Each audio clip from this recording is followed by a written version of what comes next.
Hi, my name is Grace Mitchell, and I'm 56 years old. My father tried to tell me that the $600,000 home I bought with my own hard work wasn't really mine, and how everything changed the moment he saw the deed with only my signature. I never imagined my quiet Saturday morning would turn into a battle for my own home. It had started the same way they usually did: soft music playing through the kitchen speakers, coffee brewing, a half-folded load of laundry on the couch waiting for my attention. I was wiping down the counter when the knock came. Sharp, too abrupt to be polite. The kind of knock that said the person on the other side wasn't here for a visit. When I opened the door and saw my father standing there with his much younger wife, Brittany, I felt a strange twist in my stomach, something between surprise and mild dread. They weren't expected. They never were. He'd always shown up in my life like this, in unpredictable bursts, without warning or explanation. I stepped aside, still adjusting my tone to polite hostess mode. "Come in, I said, though the words felt heavy. They walked inside like they owned the place. My father barely looked at me. His eyes moved across the living room, the hardwood floors, the art on the walls, the big picture window that bathed the room in morning light. His lips pressed tightly together, as if he were assessing something, appraising it. Brittany made no attempt to hide her interest either. She trailed her fingers along the edge of my bookshelf, peered into the open kitchen, and even tugged gently at the throw blanket on the couch, like she was checking its softness. I didn't know what was happening, but I knew, instinctively, it was not good. Then he turned to me and said it as if it were the most natural sentence in the world. "This house," he said, nodding with a slow, possessive confidence, "isn't really yours?" I froze. He said it calmly, casually, like he was correcting a misunderstanding, like he was offering a helpful reminder. The audacity of it didn't hit all at once. It trickled in, cold and disorienting, until it felt like the room had tilted slightly to the left. "What?" I managed, voice barely above a whisper. He repeated himself, slower this time. "This house isn't really yours." Then he added the part that made my breath catch. "I helped build the foundation for your life. That means this home, this space, should benefit the whole family." His family, apparently. A family he hadn't been part of for most of my life. Brittany smirked behind him, looping her arm around his. "We were thinking," she said, looking around with a gleam in her eyes. "Maybe the guest suite could be ours, at least for now." My pulse started to thrum loudly in my ears. "Guest suite? Ours?" She said it like she was choosing a room at a hotel where the reservation was already paid for. "This is my home," I said slowly. "I bought it. I pay for it." My father waved his hand like I was being dramatic. "Honey, you're misunderstanding. I helped you once, a long time ago. You wouldn't have gotten this far without that little push." A little push. A small loan I repaid years ago. With interest. More interest than he asked for. More interest than he deserved. But he said it like it made him co-owner of my life. And then, as if rehearsed, he asked for the paperwork. "Let's just look at the deed," he said. "I'm sure my name is on it somewhere. Let's settle this properly." My stomach twisted. He wasn't guessing. He believed this. Or he wanted me to believe it. Brittany wandered toward the stairs like she had already moved in. "Where's the laundry room?" she asked casually. "And the backyard faces west, right?" I'd love that for morning yoga. The walls felt like they were closing in. This wasn't confusion. This wasn't miscommunication. This was a takeover. And suddenly, the air in my house, the air I'd breathed freely for years, felt tight and claustrophobic. I stood straighter, inhaling slowly to steady myself. "You want to see the deed?" I said. My father nodded with a smug, expectant confidence. So I walked down the hall to my office, my heartbeat thumping harder with every step. I opened the drawer where I kept all my important documents: the mortgage papers, insurance, the deed tucked neatly inside its plastic protector. I lifted it carefully, the weight of it grounding me. My name, just my name, because I had earned every square inch of this home. Alone. I took one more breath, squared my shoulders, and returned to the living room. My father stood tall, arms crossed, like he was ready to claim what he believed was rightfully his. I placed the deed on the dining table, keeping my hand on it for a moment, protectively, instinctively. I already knew what it said, but they didn't, and everything in me knew. This moment would change everything. When I stood there with the deed under my hand, my name bold and solitary on the page, I felt something inside me shift. Not just anger, not just disbelief, something deeper, older. A familiar ache I'd learned to bury years ago. Because whenever my father tried to take credit for anything I'd built, it always took me back to the beginning, to the years when he left my mother and me to pick up the pieces. He walked out when I was 9, not with drama, not with a fight, just absence. One day he was teasing me over my sloppy handwriting at the kitchen table, and the next morning, his side of the closet was empty. My mother didn't cry in front of me, not then, but I remember waking up that night to the sound of her muffled sobs behind the thin apartment wall. The kind you try to swallow because life doesn't give you the luxury of breaking. From that day on, our world shrank. Bills piled up faster, groceries got cheaper. My mom worked longer hours, and I learned, far too early, that life doesn't care if you're tired. I took on responsibility the way other kids took up hobbies. By 13, I knew which bills came first. By 15, I was applying for part-time jobs. By 16, I was handing my mom half my paycheck without her asking. Dad would reappear every now and then, like a wandering satellite that occasionally slipped into orbit. He'd bring gifts sometimes, a pair of shoes that didn't fit, a plastic necklace. Promises, always promises. Next month, sweetheart, I'll help out more. Once things settle down, I'll be there. You'll see, I just need some time.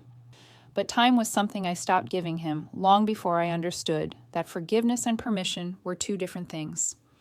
So I built my life on work, 2 jobs in college, 3, some semesters, a scholarship, student loans, late nights in the library, early mornings in uniform, soup dinners, and hand-me-down coats. I didn't have a cushion. I became my own cushion. When I finally got a stable job and started saving for a home, it felt like climbing a mountain in the dark with no handrails. Every month, I set aside a little more, skipped outings, skipped vacations, skipped new clothes unless something had a hole in it. So when I signed the papers, my papers, for the $600,000 house, the entire weight of my past lifted just enough for me to breathe. Really breathe. For the first time, I didn't feel like life was something happening to me. It was something I was shaping, brick by brick, hour by hour. The house wasn't luxury, it was safety. A culmination of every sacrifice my mother and I made.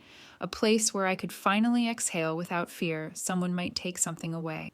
Then Mom died. Grief cracked me open like a dropped vase, sharp edges everywhere. My father showed up at the funeral, dabbing at his eyes with a tissue while avoiding eye contact with me. He hugged me, whispered he wanted a second chance, that he'd been working on himself, whatever that meant. And grief does strange things to the heart. It softens you where you should be firm and opens doors you should keep locked. For a while, I let him back in. Coffee meetups, occasional phone calls, a few dinners. I told myself people change. I told myself I could try. Then he remarried. He introduced me to Brittany at a diner. She smiled too wide and asked too many oddly specific questions. How much I made, how stable my job was, how big the house was, whether I had extra rooms. I brushed it off. Maybe she was just curious. Maybe she was nervous. I invited them over a few times after that, showed them the backyard, offered coffee, tried to build something resembling a relationship. But every time they visited, Brittany's eyes lingered a bit too long on the fixtures. The guest room, the kitchen layout, the square footage. I brushed it off until today, until they stood in my foyer with entitlement dripping from their voices, calling my home family property, acting like I owed them something for the years they weren't there. And in that moment, standing in my own house, listening to my father claim what wasn't his, the reality hit so hard it almost knocked the breath out of me. This home wasn't just shelter. It was the first place in my entire life where I felt fully, unquestionably in control. And he had come to take that from me. Not literally the house, no. He wanted my stability, my safety, my years of hard work, my independence. He wanted access to the life I had built without him. And I realized, with a heaviness settling in my chest, that protecting this house meant protecting myself. Because the person threatening it wasn't a stranger. It was my father. The deed sat on the dining table like a quiet truth waiting to be spoken, but before I could reveal it, my father started maneuvering the conversation, shifting, twisting, insisting, like a man trying to talk his way into a locked room he believed he had the right to enter. His tone sharpened, the politeness thinning until it nearly disappeared. "I helped you with this place," he said, shaking his head, as if he couldn't believe I was forcing him to explain something so obvious. "I gave you seed money when you needed it. You wouldn't have gotten far without that. You know that." He was talking about the loan again, the tiny amount I had repaid, years before the house, years before he'd even taken interest in my life. "It was what?" he continued. "A few thousand? That went toward your down payment, right?" I took a slow breath. "Dad, it didn't. I paid for the down payment myself." He waved his hand dismissively, brushing away my correction like someone swatting a fly. "You're misremembering." I wasn't. And something about the way he said it, like my memory couldn't be trusted, like he held the real truth, sent a familiar chill crawling up my spine. I had heard this tone before, not from him, but from other people in my life who tried to make their version of reality louder than mine. Beside him, Brittany rested her hand on her barely there belly, the gesture more theatrical than tender. "We need the space," she said, her voice soft but edged with expectation. "With the baby coming, well, we want to raise our child somewhere stable." Stable. As in my stability, my home. I tried to keep my voice even. "I'm happy for you both, but this isn't—" She cut me off. "It's family property, isn't it? Isn't that what we've been saying?" Family property. The phrase again, a claim disguised as tradition. "Besides," she added, her eyes narrowing slightly, "it's a big house for just one person." There it was, the implication that my independence was wasteful. That space only had value when they were filling it. My father nodded, encouraged. "Exactly. It's not right for you to live here alone while we're struggling. We need to realign things. That's what families do." Realign. A sanitized word for takeover. He stepped farther into the room, glancing down the hallway as if checking the layout, assessing where his things might go. The air in the house felt tighter with each step he took. "You should have offered us a place to stay," he said. "It's selfish, honestly. You know what we're going through." I stared at him. "You didn't tell me what you were going through." He blinked. "Well, you should have asked."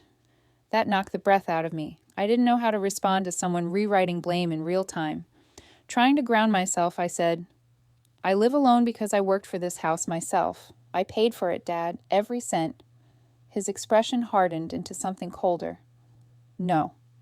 I helped. Don't pretend you did this alone."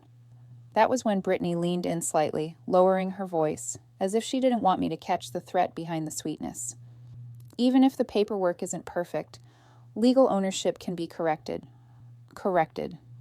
A word so sharp it sliced through the air. I felt a small tremor run down my spine. Corrected meant she'd already imagined the steps, moving in, establishing residency, blurring boundaries, making themselves essential, gaining legal leverage, and then one day, being entitled to everything in this house. My father didn't notice my reaction. He had begun pacing through the living room like a realtor showing a couple their future home. "Well, the guest room is a good size," he mused aloud, peeking in like it was already his. "And there's room for a crib. Plenty of space. We'll figure out the rest later." Brittany followed him, opening cabinets, touching countertops, inspecting corners. "We could repaint this room," she said. "Light gray, something modern." They moved like they were already settling in, claiming territory with every comment, every step, every assumption. I stood there, watching them evaluate my home like property they'd inherited rather than a life I had built, and for a moment I felt myself shrinking, like I was 9 years old again, watching my father leave.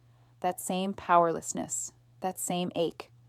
But then something steadier rose inside me, calm, clear, unshakable. No, not again, not this time. I walked to the dining table and laid my hand flat against the deed's plastic sleeve. The firmness of it grounded me, reminded me of every hour I worked, Every sacrifice I made. Enough, I said quietly, but my voice carried. My father turned, his brows raised. You want to see the paperwork? I said. Fine. I pulled the deed out, laid it flat on the table, and smoothed the edges with deliberate calm. This is the truth, I said. Not assumptions, not guesses, not memories rewritten to suit your convenience. The room stilled. For the first time, they stopped moving. And I absolutely knew, that once they saw this document, the story they'd built in their heads would collapse, and everything would finally come to light. For a brief moment, as they hovered over the deed, the room felt suspended in time. Quiet, tense, waiting. My father reached toward it, but before his fingers touched the page, he suddenly pulled his hand back and cleared his throat. The shift in his expression was abrupt and uneasy, like he had remembered something he was supposed to say before we got into legalities. Actually, he blurted out, before we look at that, there's something you should know. Something inside me tightened. His tone wasn't stern anymore. It was nervous, almost shaky. Brittany stepped forward, her hand sliding protectively over her stomach again. The gesture exaggerated this time, almost theatrical. She drew in a breath, her chin lifting slightly. We're expecting, she said. I'm pregnant. The words landed between us with a strange heaviness. Pregnant. In another world, another lifetime, I might have smiled. I might have hugged them both. But here, in this moment, after the entitlement, after the manipulation, after the insinuations and demands, the announcement felt like a chess move, a strategic placement of their next piece on the board. My father looked at me expectantly, as if the news alone should soften me, erase boundaries, open doors. But all I could manage was a quiet, I didn't know. He exhaled dramatically, rubbing the back of his neck. Yeah, well, we've had a lot going on. A lot. He shifted his weight. Financially, things have been rough. Rough, another sanitized word. I waited, my face still, giving him space to explain. Our landlord is kicking us out, he said finally, evicting us. The silence that followed was dense, pressing. Eviction? I asked softly. Why? Brittany's posture tightened. Because, she snapped lightly, some people don't understand that life happens. We've been behind on rent a little bit, just a little. My father avoided my eyes. A few months, he muttered. And there it was, the truth cracking open. But we figured, he said, gesturing vaguely toward the house, that since you've been doing so well, so fortunate, that we could just stay here until we get back on our feet. Fortunate. As if everything I had wasn't worked for but handed to me by the universe. And, Brittany added, her voice taking on a false sweetness, with me being pregnant, it just made sense. A baby needs stability, safety, space. She glanced around the room again. We want our child to be raised somewhere nice. Somewhere nice? She meant here. My chest tightened as realization after realization bloomed like bruises under the skin. You assumed you could move in? I asked. Dad scoffed, offended. Of course, we're family, and I figured we'd eventually work out the paperwork and sort out my part of the ownership.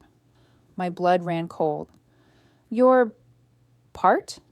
He nodded vigorously. Well, yeah. This house, it's not just yours. I helped you when you needed it. Then he added the line that shattered any remaining ambiguity. And honestly, after everything I've done for you, I deserve partial ownership. Deserve? That word slammed into me like a punch. I couldn't speak. I just stared at him. And, Brittany chimed in smoothly, eventually, I'll be added to the deed too. Once the baby comes. It's only right. My stomach lurched. When the baby comes? Why would that change anything? Her eyes flashed with something sharp, calculating. Because this will be the baby's home, she said, and you wouldn't want to deny a child a safe place to live, would you? There it was, the trap. Set delicately, almost elegantly. Use the baby as leverage. Use emotion as a weapon. Use guilt as a tool. They weren't here because they loved me. They weren't here because they wanted connect. They were here because they saw me as a safety net they could fall into without consequence.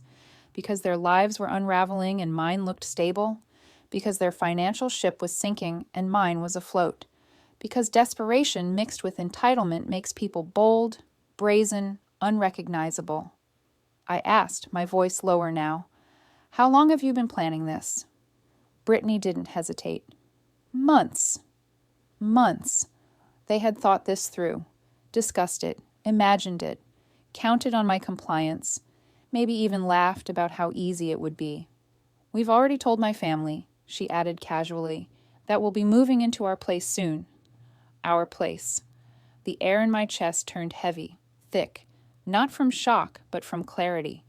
This wasn't about a temporary stay. This wasn't about need. This wasn't about a baby. This was about takeover. Slow, quiet, strategic takeover.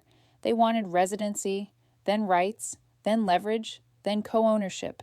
And eventually, they wanted the house itself. Because in their story, I wasn't a daughter. I was a solution, a soft landing, a financial stepladder, a resource to be tapped. And the house was never the real target. The real target was me, my stability, my independence, my hard-won peace. Everything snapped into sharp focus. This wasn't family. This was manipulation, wrapped in blood ties and baby announcements. And the moment they saw their names weren't on that deed, their whole plan would begin to crumble. For a long moment after their revelation, none of us spoke. The air felt dense, thick with unspoken calculations, and the quiet hum of a plan they believed was still on track. But something inside me had shifted, crystallized. Their entitlement wasn't random. Their confidence wasn't accidental. This wasn't an impulsive plea for help. This was orchestrated. And now that the pieces had started falling into place, I needed to see the whole picture. I lifted my chin and asked, "When did you decide that my home was your backup plan?" My father looked at me like the question was offensive. Brittany, however, didn't bother pretending. She simply shrugged, as if we were discussing moving dinner reservations. "Oh, we've been planning this for a while," she said. "Months, maybe longer." Months. The word reverberated in my chest like a warning bell. She didn't even look embarrassed. "We just needed the right moment to bring it up. You know, timing." "The right moment?" I echoed. "For what, exactly?" She exchanged a quick glance with my father, one of those silent couples conversations, a look that meant, "Do you want to tell her, or should I?" My father exhaled slowly.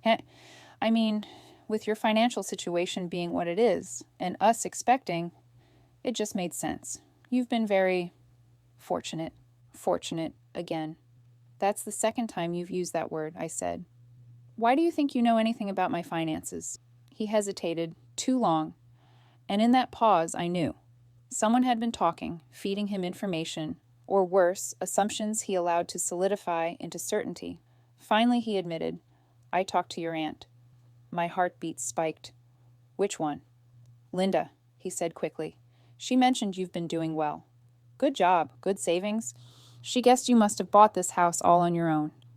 I pressed my fingers into the edge of the table to steady myself. "Guessed," I repeated. "So you took guesses and turned them into entitlement?" He winced. "I didn't think of it like that." But Brittany did. I saw it in her eyes, sharp, observant, calculating. She'd analyzed me long before today, my job, my clothes, my home. She was the kind of person who could size someone up in minutes, find the cracks, and wedge herself into them. "And you felt, what?" I asked him. "That you deserved part of what I worked for? Because you're my father?" He straightened, indignation rising.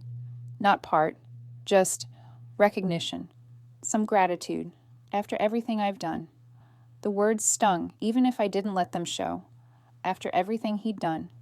He meant the few small gestures scattered across a lifetime of absence, the loan that he weaponized now like a trophy he'd earned.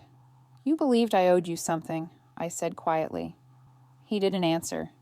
He didn't need to, but Brittany did. "Look," she said, stepping forward. "Your father's last relationship didn't work out because she expected too much of him, financially, emotionally, everything. He can't keep up with that kind of pressure. That's why we decided early on that if we were going to have a baby, we'd need support. Family support. Family support." There it was again. Code for me. Always me. And suddenly the missing pieces clicked into place. My father had always run. From responsibility. from providing, from showing up, from being held accountable for anything that required consistency. He drifted. That was his pattern. Jobs, relationships, homes. He never stayed long enough to build anything, so he clung to people who already had. Women, mostly. Women who would save him, support him, carry him. This time, Brittany was the one who believed she'd catch him, but she'd miscalculated. She thought I was an easy target. Independent, yes, but alone, stable, but still seeking connection with the father who left me. Successful, but quiet about my boundaries. Trying to be forgiving. Perfect prey. She'd seen my home, she'd seen my income, she'd seen my silence, and she assumed silence meant weakness. "So what exactly was your plan?" I asked, folding my arms. "Move in without asking? Settle into the guest room? Slowly start taking over decisions about the house?" Neither of them spoke. I continued. "Let me guess. Then you'd start calling it our home in front of people, getting mail delivered here, changing your address, establishing residency." Brittany's face twitched, just slightly, but enough to confirm everything. "And after that?" I asked, my voice steady. "Pressure me to co-sign something? Add your names to things? Maybe request to be on the deed for the baby's sake?" The silence in the room shifted, changed shape, hardened. "You don't know what you're talking about," my father muttered. But his eyes told the truth. He had thought about it. He had rationalized it. He had convinced himself it was fair, even right. "The entitlement here is unbelievable," I said softly. "You weren't asking, you were planning." Still, they didn't deny it. They didn't have to. Because the truth was out. It was deeper than desperation, deeper than need. This wasn't family seeking help. This was strategy, manipulation, a slow-motion invasion. And the deeper I looked, the more I realized I hadn't been dealing with a misunderstanding at all. I'd been dealing with a plan they believed they had already won. My father stood stiffly near the dining table, the tension coiled in his posture like a wire pulled too tight. Brittany hovered behind him, arms folded protectively over her stomach, though the gesture felt more like a shield than maternal instinct. The room was unnervingly quiet.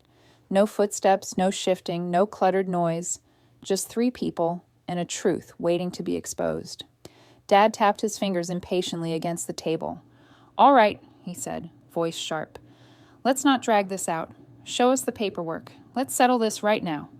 He said it like he expected a victory, like the deed would confirm the fantasy he had constructed. Like my name alone couldn't possibly be the reality. I felt my pulse slow, steady, anchored, as I slid the deed from its protective sleeve and laid it on the table. Heavy paper made a soft thud against the wood, a sound that felt final, like a gavel. "There," I said quietly. Brittany stepped forward first, leaning in with the kind of smug confidence that comes from believing you've already won. Her eyes skimmed the page, expecting to see her future neatly printed beside my father's.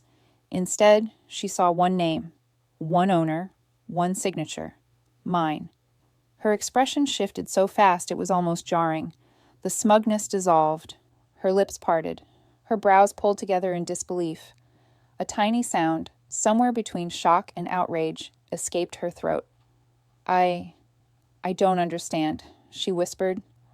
My father reached for the document, snatching it closer. His eyes darted across the page, moving back and forth as if the ink might rearrange itself if he stared hard enough. He froze, completely, silent, blinking rapidly. This has to be wrong," he stammered. "It must be a mistake. Maybe there's another version, another page. Something's missing." "No," I said, my voice steady. "Nothing's missing." His gaze shot up to me, confusion hardening into anger. "Of course something is missing. I helped you. I gave you money. I deserve to be included." I kept my eyes on his. "You gave me a small loan, years before this house, and I paid it back, with interest. You know that." He shook his head, as if trying to shake off the truth. "But you wouldn't have gotten here without that support." "That support," I repeated slowly, "was less than a month's rent, and it was repaid. Fully." Brittany's face twisted. "This is unbelievable," she breathed. "We counted on it." She stopped herself, but it was too late. I heard it anyway. Counted on. Not hoped for. Not asked for. Counted on. Her panic was rising now, her voice catching as she glared at the paper like it had betrayed her. "This can't be right," she snapped. "Your father said it was in both your names." My father swallowed, his Adam's apple bobbing. For the first time, he looked unsure of himself. I thought it was," he muttered. "I assumed." "Assumed," I repeated. "You assumed yourself into ownership of something you never contributed to." His face reddened. "I'm your father. You should have included me. It's disrespectful that you didn't." Something inside me snapped. Not loudly, not violently, but quietly, like a thin string breaking after being pulled for too many years. "Disrespectful?" I asked softly. "Dad, you left when I was 9. You reappeared whenever it was convenient. And now, because my life turned out stable, you think you're automatically entitled to what I built?" He flinched slightly, his jaw tightening. "You don't get retroactive credit for being absent," I said. Brittany stepped forward, anger flaring again. "You can't just kick us out. We're family. We have a baby coming." "I'm not kicking you out," I said calmly. "You never lived here to begin with." Her mouth opened, but no sound came out. "And you are not moving in," I added. "Not now, not later, not ever." My father slammed his hand on the table, making the silverware rattle in the nearby kitchen. "I can't believe this," he shouted. "You're choosing a house over your own family?" I looked around at the space I had poured my life into. The warm lighting, the photos, the carefully chosen furniture, the echoes of every sacrifice that built these walls. "No," I said quietly. "I'm choosing myself." For a full second, no one spoke. Then my father shoved back from the table so forcefully the chair skidded across the floor. He stormed toward the door without another word, his footsteps heavy and uneven. Brittany scrambled after him, fumbling with her purse, her voice rising in frantic whispers. Accusations, disbelief, panic. The front door opened, then slammed shut, hard enough to make the windows tremble, and suddenly, in the silence that followed, the house felt still again. Steady. Mine. The air softened. The walls seemed to exhale. For the first time since they arrived, I felt the space around me expand instead of shrink. They were gone, and the storm they brought had finally passed. The moment the door slammed shut behind them, the house seemed to fall into a silence so thick it felt almost physical, like a heavy blanket dropping over the room. The kind of silence that follows chaos, the kind that settles in your bones before you even realize you've been holding your breath. I stood in the middle of the living room, the deed still lying on the dining table behind me, its edges catching the late afternoon light. For a moment, I didn't move, couldn't move. Everything inside me felt suspended, like my thoughts and emotions were floating inches above where they belonged. Then, slowly, the adrenaline that had been flooding my system for what felt like hours began to dissipate. My legs softened, my hands trembled, and I lowered myself onto the couch before they could give out entirely. The cushions welcomed me like a long-lost friend, soft and steady beneath me. I leaned back, pinching the bridge of my nose as my heartbeat finally began to calm. Each breath came deeper than the last, as though my lungs were relearning how to draw in air now that the storm had passed. But the peace didn't come right away, not the real kind, because as the quiet wrapped itself around me, another feeling drifted in, unexpected, unwelcome, but undeniably familiar. Sadness, not anger, not resentment, not even relief, just sadness. It swelled up slowly like water rising behind a dam, filling me with a deep ache that settled all the way into my chest. I didn't try to stop it, didn't try to swallow it down or deny it space. I'd spent too many years ignoring what hurt. Today, I let it in. I realized the sadness wasn't about the house. It wasn't even about their attempted manipulation. It was about the father I kept hoping he would become. Even as an adult, even after years of disappointment, I held on to some small, quiet corner of hope. Hope that one day he'd look at me and see not an obligation, not a resource, not a solution, but a daughter, his daughter. Someone he wanted to know, not someone he wanted to use. Grief doesn't always come when someone dies. Sometimes it comes when you finally accept the truth about someone who's still living. I mourned the version of him that existed only in my imagination. The father who showed up for school plays, who stayed through the hard times, who didn't disappear when responsibilities got heavy, who taught me things instead of forcing me to teach them to myself. And sitting there alone, I let myself mourn that fantasy properly for the first time, because it wasn't the confrontation that hurt, it was the clarity. The clarity that he hadn't changed, the clarity that he saw me as a lifeline, not a loved one, the clarity that his presence in my life was conditional on what I could offer him. Tears slid down my cheeks, not dramatic, not heaving, not wild, just quiet trails of release. I wiped them away with the back of my hand and took a long, shaking breath. And then, somewhere beneath the sorrow, something steadier emerged. Understanding. Protecting myself didn't make me selfish. It made me healthy. That realization settled over me like sunlight breaking through a cloud. I reached for my phone on the coffee table, my hand still trembling slightly. There was only one person I wanted to talk to, one voice that always brought me back to myself. When my best friend answered, she didn't say hello. She heard my breath on the line and said, "What happened? Tell me everything." So I did. I told her about the demands, the entitlement, the pregnancy announcement used like leverage, the assumptions, the manipulation, and the truth that spilled out when the deed hit the table. And she listened. Really listened.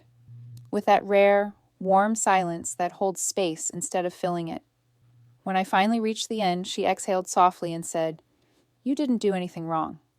You built your life from grit and strength, not gifts. You have nothing to be guilty for." Her words sank deep, wrapping around the parts of me still trembling. "And setting boundaries," she added, "isn't cold. It's compassionate. To yourself." We talked for a while longer, her voice grounding me as I paced slowly around the living room, fingertips brushing the tops of the furniture I had chosen myself. The lamp I bought after my first big paycheck, the couch I saved for, the art my mother loved. After we hung up, I walked toward the dining table and picked up the deed. I held it close to my chest, not because it represented a house, but because it represented everything I had reclaimed today. I walked through each room slowly, letting my hand glide along the walls. The house didn't feel invaded anymore. It didn't feel precarious or threatened or vulnerable. It felt settled. It felt like mine again. By the time the sun began to set, the golden light pouring through the windows cast long, warm shadows across the floor. I stood in the center of the living room, breathed deeply, and felt something I hadn't felt in years. Peace. Not the surface-level kind. The deep, steady, soul-level kind. And I realized, as the last light faded from the room, that this wasn't just the end of a confrontation. It was the beginning of a boundary that protected me, a boundary I had every right to create, a boundary that would stand. My father's choices were his. My healing was mine. And tonight, for the first time in a very long time, I finally felt safe in my own home. That night, long after the sun had disappeared and the quiet of the house had settled into a peaceful hum, I found myself sitting at the kitchen table with a cup of chamomile tea warming my palms. The steam curled upward in soft tendrils, carrying a calm that felt both new and deeply overdue.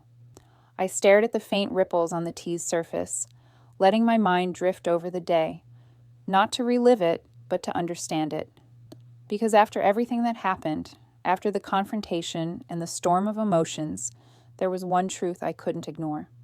This house had taught me something deeper than ownership. It had taught me something about myself. I used to think owning a home was about paperwork and stability, mortgages, interest rates, inspections, keys. But now I understood ownership in ways I never had before. It wasn't just legal. It wasn't just physical. It wasn't even just financial. Ownership was emotional. This house held the echoes of every late-night shift I dragged myself through, every paycheck I stretched, every sacrifice I made while the world kept spinning around me, every moment I chose perseverance over giving up, every time I built myself back from nothing, quietly, steadily, relentlessly. The walls didn't just hold photographs. They held my history, my growth, my battles, and protecting that wasn't selfish. It was necessary. For years I'd carried around a subtle, lingering guilt This sense that I owed my father something simply because he was my father, even when he wasn't there, even when he disappointed me, even when he only showed up when he needed something. That guilt had been stitched into me so early that I didn't realize how tightly it was wound until today. But sitting there in the soft glow of my kitchen light, I felt that guilt loosen, unravel, fall away. Because love without respect is manipulation. Love without boundaries is exploitation. And family ties don't entitle anyone to take from me what they didn't help build. I sipped the tea slowly, breathing in its warmth as the memory of the confrontation replayed. Not painfully, but almost like watching a distant storm rolling away. I thought about Brittany's smirk, my father's demands, the baby announcement dangled like a moral trap. And I realized something that felt both painful and liberating. Their motivations had nothing to do with me. Not really, not as a daughter, not as a person. They saw what I had, not who I was. And that was the moment the last piece finally clicked into place. My father's choices were his. My healing was mine. I didn't need to carry the responsibility for his loneliness, his instability, his financial struggles, or his unmet dreams. Those were not my burdens. They did not belong to the little girl he left behind, nor to the woman I had become. And setting boundaries around that truth wasn't cruel. It was the most compassionate thing I could do. For myself. Because boundaries aren't walls meant to keep love out. They're doors designed to let the right love in and keep the harmful love from consuming the home you've worked so hard to build within yourself. I ran my fingertips along the grain of the wooden table, feeling the small grooves, the tiny imperfections, the kind of imperfections that come with use, with life, with living. In that moment, I felt grateful. Grateful for what I'd built. Grateful for what I'd protected. Grateful for the ability to see clearly now what I couldn't see years ago. I thought about the women who carry stories like mine, stories they keep tucked away because admitting them feels like betrayal or shame or surrender. Stories of parents who take more than they give. Stories of boundaries never drawn or drawn too late or crossed 100 times before they realized they had the right to say no. And I wished I could reach through the screen, through the distance, through the silence that sometimes surrounds these experiences, and tell them, you deserve respect, not for what you give, not for what you sacrifice, not for how much you endure, but simply because you exist. Protecting what you've built isn't selfish. Refusing to be exploited isn't cruel. Saying no isn't disrespectful. It's an act of self-love so deep and powerful, it reshapes the foundation of your life. I leaned back in my chair, letting the warmth of the tea spread through me, and felt a small, gentle smile tug at the corners of my mouth. Not a triumphant smile, not a vengeful smile, a peaceful one. Because I'd finally done something I'd needed to do for years. I chose myself, I chose my peace, my future, my stability, my healing. And as I sat there in the quiet, in the home I had earned and protected, I realized that reclaiming my space today wasn't just about keeping someone out. It was about letting myself in, letting myself feel proud, letting myself breathe, letting myself rest in the life I had built with my own strength. I glanced toward the living room, the soft lamplight casting warm shadows across the floor, and felt gratitude flood my chest, deep, anchoring gratitude for the peace I reclaimed, for the clarity I gained, and for the boundaries that would protect me from now on. And as slowly, gently, I gathered my thoughts, preparing to speak to the people who would understand this story best. My listeners, my community, the ones who know what it feels like to survive, rebuild, and stand up for themselves when it matters most. Because this wasn't just a story, it was truth, it was healing, it was a reminder, and it was time to share it. As I sat there in the quiet glow of my kitchen, the tea now lukewarm between my palms, a different kind of feeling settled over me. One that wasn't about my father, or the house, or boundaries, or even the storm that had blown through my day. It was a feeling of connection, of understanding that my story, as heavy and complicated as it was, wasn't something I carried alone. And that's why I want to speak directly to you now. If you've made it this far, if you stayed with me through the twists, the heartbreak, the revelations, the confrontation, thank you. Truly, it means more than I can put into words. Sharing something so personal is never easy. It takes a piece of the heart each time. But knowing someone is willing to listen, someone who understands, someone who has felt echoes of these same wounds, that makes telling it worthwhile. I know many of you, especially the women in this community, have walked roads that look far too similar to mine.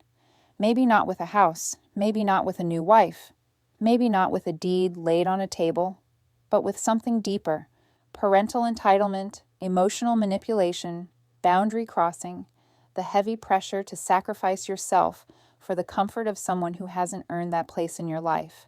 So many of us have lived in the shadows of expectations we never agreed to. So many of us have been guilted into silence. So many of us have tried to repair relationships with people who only show up when they need something. If that resonates with you, I see you. Your story matters too. And if you feel comfortable, I invite you to share your own experiences in the comments, not for drama, not for attention, but because speaking the truth aloud, even in a comment section, has a way of breaking chains we didn't realize were still wrapped around us. And your story might be the one someone else needs to hear to finally stand up for themselves. This space, this community, is built on support, compassion, and understanding. No judgment, no pressure, just connection. And your voice is part of that. I want to remind you of something that took me years to learn. You deserve respect. Not because you're perfect, not because you give endlessly, not because you're the strong one, or the reliable one, or the one who always holds everything together. You deserve respect simply because you are human, because your boundaries matter, because your peace matters, because your life is not a tool for other people to use when theirs falls apart. And if anyone, parent, sibling, spouse, child, friend, tries to convince you otherwise, hear this clearly. You have the right to say no. You have the right to protect what you've built. You have the right to walk away from those who only show up with open hands, never open hearts. Loving someone doesn't mean sacrificing yourself at their feet. Forgiving someone doesn't mean giving them access to your life. Being family doesn't mean tolerating abuse, manipulation, or entitlement. We're allowed to grieve the people we hoped they would be, even while keeping our distance from the people they are. And if this story gave you even a small piece of courage, a quiet permission to stand up for yourself, then sharing it was worth every word. If you found comfort or strength in this kind of storytelling and healing, I'd love for you to subscribe to the channel. Not out of obligation, not to grow numbers, but because I want to build a place where women like us can connect, where we can breathe, where we can remind each other that we're not alone in the messy, complicated, beautiful journey of reclaiming ourselves. Each story I tell comes from a place of truth and reflection and healing. And having you here, listening and engaging, turns these stories into a real conversation, a community. Thank you for valuing my voice. Thank you for holding space for my truth. And thank you for trusting me enough to let my story sit beside your own, even if quietly. Wherever you're listening from, your living room, your kitchen, your car, your bedroom, I want to send you warmth, strength, and encouragement for whatever boundaries you're learning to set in your own life. It's not easy, it's rarely comfortable, but it is powerful, and it is necessary, and you are strong enough to do it. As I sit here now, letting the last of the day fade away, I feel something gentle and hopeful rising in my chest. Not because everything is perfect, not because every wound has healed, but because today I chose myself, and tomorrow I'll choose myself again, and I hope you will too. Thank you for listening. Thank you for becoming part of this space. Take care of yourself, truly, deeply, kindly, until the next story.